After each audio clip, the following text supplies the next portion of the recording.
Hey man, good morning, man. Welcome to another edition of this Boomer's Logic. I am Hebron Ben Malal, and I just wanted to share a moment with y'all this morning, man, and drop something on you sisters, man, this morning. Real briefly. I ain't gonna hold you long. So, brothers, you already know what it is. If you haven't already, Boomer's Logic, go to the channel, like and subscribe, hit the bell for notifications. These are the type of topics we always touch, breach on things that I discuss, my opinion on certain matters. But this morning, I want to talk to you sisters, especially you sisters. And if you're a conscious sister, if you're a sister who is not a part of this feministic, new wave, feministic black woman movement, um, you could just sit and listen. You're not going to be offended. But for you sisters who are part of this whole new wave, uh, feministic, I want liberation from the black man, put us in the front, we strong, and all this type of stuff. I want to read something to you because see, this is something you all think that you cultivated, started, and developed, and are developing in the process of developing. Um, you think that for some reason that this was birthed with you, like you're the author of this, and I want to explain to you this morning the origins of this chaos, this shift in nature's balance, and explain to you exactly where it came from. Because a lot of you out here, you talking about you sisters who are on this podium, this white black woman, hear me roar, all this type of stuff that you talk about, institutional racism. You talk about racism all the time. You talk about Willie Lynch.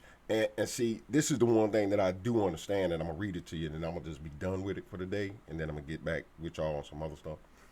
This is what I do understand. Most of you just talk about Willie Lynch, and you've never actually read the letters. Now, let me explain something to you about Willie Lynch first. Now, first, a lot of you use things when it's convenient for you, right? So I'm gonna make sure I lay this out for you before arguments are made against this whole Willie Lynch letter thing, right? Because a lot of people say that it's fictitious, that this really didn't exist, and so on and so forth. But if you read the Willie Lynch letter and you look at our current condition, you can take, I mean, literally today's current condition, not in the 70s, not in the 50s. I'm talking about today's current condition of us as a people, socially, relationally, economically. You take us and look at us, and you read this. It's short. This one I got this. Excuse me, because I'm trying to keep this on because I want to read something to you real quick. I got my copy, man. Almost. I'm sorry about the glare. I don't know if you can see that. I got my copy of this. Probably, man. This thing is probably, my copy is probably, man, almost 20 years old. um, Wore out, but I always keep it because I've read it 1,000 times. I put it to heart and memory, and that's why when I see certain things, I understand where it derived from. Because you have to understand, a lot of people talk about, oh, this is derived from slavery, and that's cool because whoever that male or female is that's saying that clearly has an understanding and has grasped the concept of what was implemented into us in those times, right? So sometimes when we look at things that we do today, we can tie them back and say this is because of condition or how we were conditioned coming up. So, but I always say don't use those things as an excuse. Break that cycle if you understand and you can see where it derived from. Break the cycle. Stop doing it. So like being an alcoholic or drug addict in your family, and your whole family came up this way, and you say I'm that way because my father, my grandfather. Okay, break the cycle. You stop it. You're able to identify where it derived from. Go ahead and stop it. So for you ladies who are a part of this new wave, modern woman, you know, Black men ain't nothing. We're stronger than them. They're weak because they won't let us talk to them any type of way, type of deal. I want to read something to you because you clearly have never read the Willie Lynch letter. And the reason, once again, I'm trying to make this brief, but the reason that particular thing irritated me so badly yesterday, and I was stuttering and stammering, I was everywhere, is because I understand about this particular section out of this book, what this man wrote, how he said for 400 years, if you activate this on your plantations, because Willie Lynch was a plantation owner in the West Indies, I think. Anyway, and they called him over, hey, listen, help us with our slaves. And once again, they say that this was a whole fictitious write-up, of course, to try to discredit this. But once again, if you look at our conditioning today and you read this brief little thing, you'll say, well, man, that's crazy. This is happening right now, right in front of us. So I want to read this to you ladies who want this independency, and then at the same time you shout about racism, and especially institutional racism. Don't do it because you're a part of that institution. You are helping to establish and continue to maintain institutional racism. So I don't want to hear it. I generally don't even talk about racism. I don't care about racism because I understand that racism exists. I don't ignore it. It's right there in my face. But I know how to negotiate and navigate. The one thing I understand about is independence. Get away from it. Get away from the system. Create your own, start your own. So before I get on any type of tangent, let's get into this. It's going to be on the 16th and 17th page of this little brief. It's a short little book.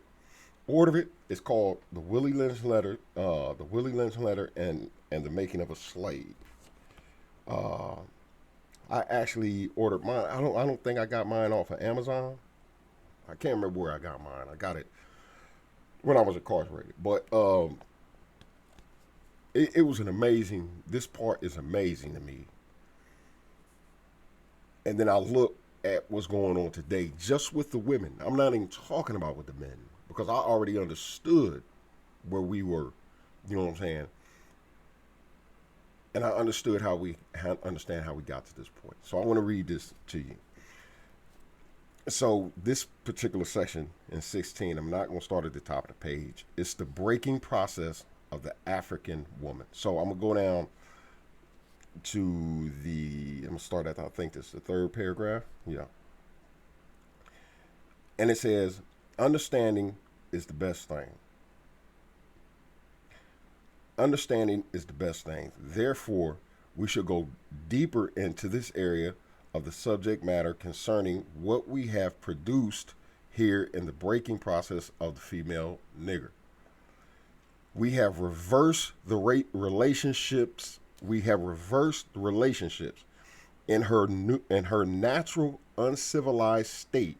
She would have a strong dependency on the uncivilized nigger male. And she would have a limited protective tendency toward her independent male offspring and would have raised the female offspring to be dependent like her. Now let me go back and read that again. We have reversed the relationships. In her natural, uncivilized state, she would have had a strong dependency on the uncivilized nigger male, and she would have a limited protective tendency toward her independent male offspring and would have raised the female offspring to be dependent like her. Continue. Nature had proved for this, nature had provided for this type of balance. This is a natural balance, is what he's saying. This is how nature created it to be. We have reversed nature by burning and pulling one civilized nigger apart, and bull whipping the other to the point of death, all in her presence. By her being left alone, unprotected, with the male image destroyed, the ordeal caused her to move from her psychological dependent state to a frozen independent state. Let me read that again.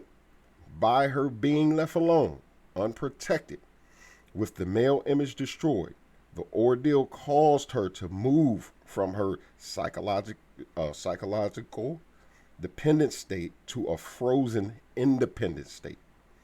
In this frozen psychological state of independency, she would have raised her male and female offspring in reversed roles. For fear of the young male's life, she will psychologically train him to be mentally weak and dependent, but psychologically strong. Let me read that again. For in fear of the young male's life, she would have psychologically trained him. She will psychologically train him to be mentally weak and to be dependent, but physically strong. So he would have been weak as water psychologically. So we understand what he's saying. But she has become psychologically independent. She will train her female offsprings to be psychologically independent. Because she has become psychologically independent, she will train her female offspring to be psychologically independent. What have you got? This is the question he's asking. You've got a nigger woman out front and the man behind and scared. This is the perfect situation for sound sleep and economics. I'm going to read that part again. After all this conditioning, because there's more that goes with this, but I just wanted to read this part. You have got the nigger woman out front and the man behind and scared. This is a perfect situation for sound sleep and economics. And what he mean by sound sleep is so the slave owner can sleep. Because it's going to be such a stark fear that he can sleep now soundly without any type of thought of revolt, revolution, etc., etc. So understand, when you're out front trying to perpetrate and scream and shout about how you hate black men, how weak they are, and how stronger you are than them, all you doing is confirming what this man said in this book would continue to rotate on his axis for 400 years. So when I see and hear this, this is the first thing I think about is this. I don't scream Willie Lynch. I don't say Willie Lynch, oh, the Willie Lynch letter, the Willie Lynch letter. I don't do that. I don't do that. But I know and I can identify as soon as I see it, I say, this is where this derived from. Because I've read this book to the point where I could probably spew it verbatim. And that's the issue. You can't have it both ways. You can't scream about institutional racism. You can't scream about racism on any level and then turn around and talk about how weak your man is and how much stronger you are than him. Because all you're doing is proving this man's theory right.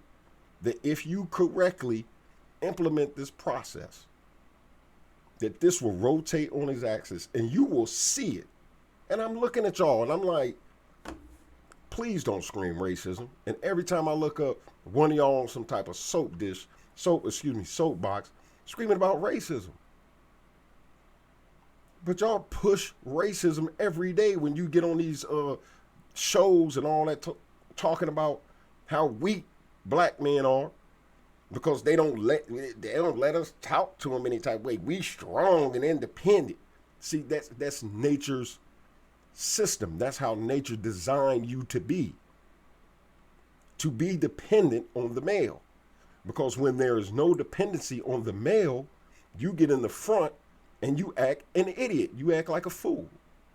You act like a buffoon. You say stuff that's uncomely. You say stuff to make other nationalities and other people look at us like, what the hell are they talking about? This is how they look at you anyway. When y'all get on these things and you got your PhDs and you're bragging about it, but out that same mouth you screaming about how weak black men are and how much stronger you are. Other nationalities are looking at you like you're an idiot, and they take you and they use you as a pawn, and that's exactly what you become. They use you as a pawn because they understand this system that was designed and implemented over 400 years ago. So when they when they look at you and say, "Hell yeah, we got us one right there," she gonna do exactly what we tell her to do because she thinks she's better than the man. She thinks this is what this man designed that system years ago, hundreds of years ago. And I'm looking at y'all and I'm saying, it's still cycling. The man said it. He said, if you do it, it will continue to rotate on its axis. But see, y'all think y'all came up with something clever, and this whole new mantra that you're carrying around on your shoulders, wrapping it up around you like some type of garment of pride and a badge of honor. Please stop with the whole racism. I never want to hear one of you ever scream about racism again. Please don't do it. Please don't do it, because you're pushing the narrative. If you're out here talking about how weak men are, I'll tell you what. Never mind. I'm going to stop there. All right, man. I love y'all. I just wanted to spend this time with y'all. About to finish my coffee, drink my water, get on with my day. I'm shooting another video. I know I'm just passionate about this particular thing because it irritates me to my soul when I see us continuing to actively participate, willingly participate in racism and say it's strength and liberation. No, it's not. No, it's not. All right, man. I'm done for the morning. Love y'all. Boomer's Logic. If you haven't already, go to the channel. Subscribe, hit the bell for notifications. I got some other information for y'all later on, like I promised. I'll see y'all on the next one.